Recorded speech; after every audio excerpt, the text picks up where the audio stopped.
तेलंगाना में बीजेपी के रुकने पार्लिमान और मरकजी वजीर बंडी संजय ने फोन टैपिंग मामले की मुकम्मल तहकीकात सीबीआई के हवाले करने का मुतालबा किया।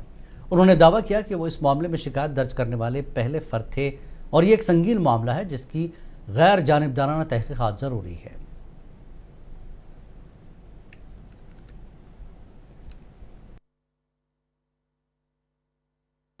ఎన్నికల సమయంలో అనేక సందర్భాల్లో సిబిఐ విచారణ జరపాలని ముఖ్యమంత్రి గారు కోరారు, రేవంత్ రెడ్డి గారు కోరారు.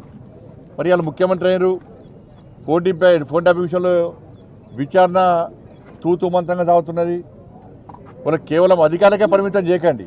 ఇవాళ వాళ్ళ వాంగ్మూలంలో ఏం చెప్పారు, పెద్ద ఆయన చెప్తే మేము ఫోన్ ట్యాపింగ్ చేస్తామన్నారు.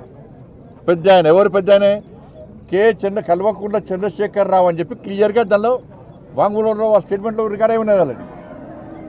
మరి స్టేట్మెంట్లో వాళ్ళిద్దరు స్టేట్మెంట్ ఇచ్చినప్పుడు రాధాకిషన్ రావు స్టేట్మెంట్లో పెద్ద ఆయనే కేసీఆర్ చెప్తే మేము ఫోన్ ట్యాపింగ్ చేస్తామని చెప్పి ఆయన స్టేట్మెంట్ ఇచ్చినప్పుడు నోటీస్ ఎవరికి ఇవ్వాలి? కేసీఆర్కు నోటీస్ ఇవ్వాలి.